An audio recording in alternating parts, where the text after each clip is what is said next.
ในขณะที่สหรัฐอเมริกานั้นก็ยังไม่หยุดกล่าวหาว่าจีนนั้นให้การสนับสนุนรัสเซียเพื่อที่จะให้รัสเซียนั้นปฏิบัติการทางทหารในยูเครนแล้วก็ประสบความสำเร็จในการสู้รบในครั้งนี้นะครับล่าสุดนั้นมีการออกรายงานข่าวว่าจีนนั้นมีบทบาทสำคัญในการ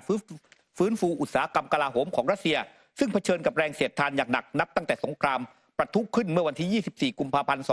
2565 และมีส่วนสำคัญในการสนับสนุนให้รัสเซียสามารถขยายอุตสาหกรรมกลาโหมได้มากที่สุดนับตั้งแต่ยุคสหภาพโซเวียตและสามารถขับเคลื่อนได้เร็วกว่าที่สหรัฐนั้นเคยคาดการเอาไว้ในช่วงต้นของสงครามอีกทั้งหมายความว่ารัสเซียจะไม่สามารถประคับประคองตัวเองท่ามกลางภาวะสงครามได้หากขาดการสนับสนุนจากจีนข้อมูลของสหรัฐนั้นระบุว่า 90% ของสินค้าไมโครอิเล็กทรอนิกส์ที่รัสเซียนำเข้าตลอดทั้งปีที่ผ่านมานั้นเพื่อใช้สำหรับผลิตขีปนาวุธเรือรบและอากาศยานทางทหารมาจากจีนและมากกว่า 70% ของเครื่องจักรกลที่รัสเซียนำเข้ามาโดยเฉพาะไตรมาสสุดท้ายของปี 2566 นั้นก็มาจากจีนเช่นเดียวกันทั้งนี้ทางด้านเซอร์เกย์ ลาฟรอฟรัฐมนตรีว่าการกระทรวงต่างประเทศรัสเซียเยือนกรุงปักกิ่งเมื่อสัปดาห์ที่ผ่านมา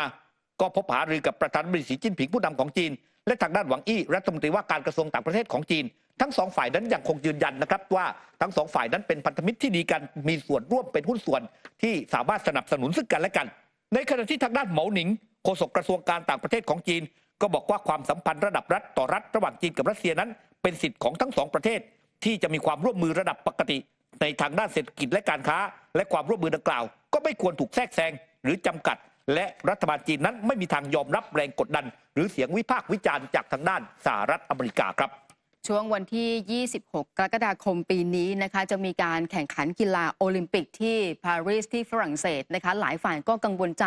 ถึงสถานการณ์ที่เกิดขึ้นนะคะทางด้านของผู้นำฝรั่งเศสประธานาธิบดีเอมานูเอล มาครงให้สัมภาษณ์กับสื่อว่าณวันนี้เองตัวเองจำเป็นต้องทำทุกอย่างเพื่อให้มีข้อบรรลุหรือว่าการบรรลุข้อตกลงหยุดยิงในช่วงของกีฬาโอลิมปิกแล้วก็เป็นโอกาสที่ส่วนร่วมต่างๆไม่ว่าจะเป็นพันธมิตรจะมีการพูดคุยกันอย่างเช่นผู้นำของจีนเองก็จะเดินทางมาที่ปารีสในอีกไม่กี่สัปดาห์ข้างหน้านะคะอาจจะมีการพูดคุยหารือกันถึงประเด็นเรื่องนี้เรื่องของสันติภาพทางการทูตถ้าเกิดว่าย้อนกลับไปจะเห็นว่ามันมีประเพณีที่เรียกว่าเป็นการพักรบในช่วงของโอลิมปิกซึ่งก็มีมาตั้งแต่สมัยกรีกโบราณผู้นำแต่ละประเทศที่มีการทำสงครามอยู่ก็จะมีการตกลงกันในการวางอาวุธหรือว่าหยุดยิงในช่วงระหว่างการแข่งขันเพื่อให้นักกีฬารวมไปถึงผู้ชมสามารถเดินทางไปกลับจากสถานที่จัดงานได้อย่างปลอดภัยส่วนครั้งนี้นะคะทางด้านของเอมานูเอล มาครงก็มีการเปิดเผยถึงความคืบหน้าสำหรับพิธีเปิดด้วยว่าในตอนแรกการวางแผนพิธีเปิดนั้นจะเกิดขึ้นที่ริมแม่น้ำแซนแต่ว่าแผนต่อไปคือแผนสำรองถ้าเกิดว่าไม่สามารถที่จะตกลงกันได้อาจจะต้องย้ายไปที่สนามกีฬาแห่งชาติแทนถ้าเกิดประเมินแล้วว่ามันมีเรื่องของภัยคุกคามด้านความปลอดภัยที่มันสูงจนเกินไปแต่ว่าณวันนี้ยังคงใช้แผนเดิมก็คือพิธีเปิดนั้นจะเกิดขึ้นที่แม่น้ำแซนจะมีเรือที่บรรทุกนักกีฬาประมาณ 10,000 คนล่องไปตามแม่น้ำแซนเป็นขบวนพาเหรดยาวกว่า6 กิโลเมตรนะคะแล้วก็พี่น้องประชาชนจะอยู่รอบๆแม่น้ำคาดการว่าจะมีคนมาดูพิธีเปิดถึง 300,000 คนฉะนั้นฝรั่งเศสตอนนี้จำเป็นต้องมีการระดมกำลังพิเศษในการรักษาความปลอดภัยในงานแล้วก็รวมไปถึงเรื่องของการเตรียมแผนสำรองด้วยค่ะครับก็ฝรั่งเศสเองนั้นก็หวั่นวิตกนะครับเนื่องจากว่าฝรั่งเศสเคยถูกโจมตีด้วยกลุ่ม IS มาแล้วหลายครั้งและรัฐบาลฝรั่งเศสนั้นก็มีการเพิ่มระดับการแจ้งเตือนความปลอดภัยถึงขั้นระดับสูงสุดมาแล้วหลายครั้งเช่นเดียวกันนะครับแล้วในช่วงกีฬาโอลิมปิกนั้นก็อย่างที่บอกนะครับตัวแทนจากประเทศต่างๆนั้นก็ไปอยู่ที่ฝรั่งเศสดังนั้นมาครงเองก็หวังนะครับว่าจะมีการพักรบในช่วงที่มีการแข่งขันกีฬาโอลิมปิกนะครับคุณผู้ชมครับกลับมาใกล้กับบ้านเรากันสักนิดหนึ่งแล้วกันนะครับนั่นก็คือเรื่องราวของสิงคโปร์การเมืองของสิงคโปร์นั้นก็ต้องบอกว่าเราเกิดมาส่วนใหญ่หลายคนก็จะรู้จักกับทางด้านนายกรัฐมนตรีที่ชื่อว่าลีเซียนลุงเพราะว่าดำรงตำแหน่งมานานกว่า20 ปีนะครับแต่ปรากฏว่าตอนนี้ลีเซียนลุงนั้นเขาประกาศแล้วนะครับคุณผู้ชมครับว่า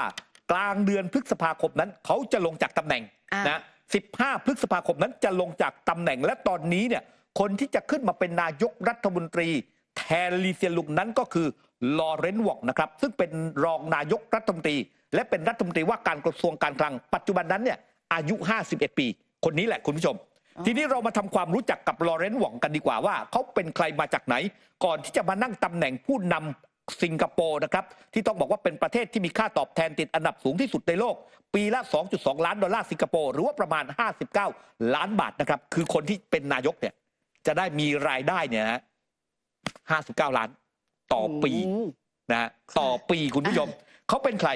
สำหรับลอเรนซ์วองนั้นเนี่ยเติบโตในครอบครัวที่เขาจำกัดความว่าเป็นครอบครัวธรรมดาในโครงการมารินพาเรดโครงการที่อยู่อาศัยแห่งแรกสร้างบนที่ดินจากการถมทะเลนะครับพ่อเนี่ยนะฮะเป็นคนเกาะไหหนานของจีนก่อนอพยพมาอยู่ที่อิโปประเทศมาเลเซียพอเรียนจบชั้นมัธยมเนี่ยก็ย้ายมาทำงานเป็นเซลแมนที่สิงคโปร์และแต่งงานกับคุณแม่ของวองซึ่งก็เป็นครู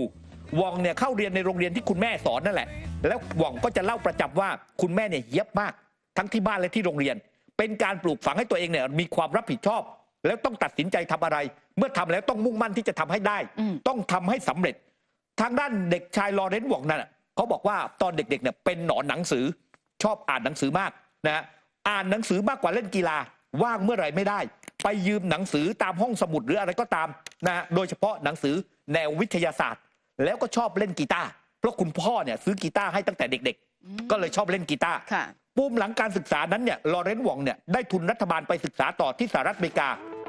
จบปริญญาตรีและปริญญาโทด้านเศรษฐศาสตร์จากมหาวิทยาลัยวิสคอนซินแมดิสันและมหาวิทยาลัยมิชิแกนแอนด์อาร์เบอร์ปริญญาโทด้าน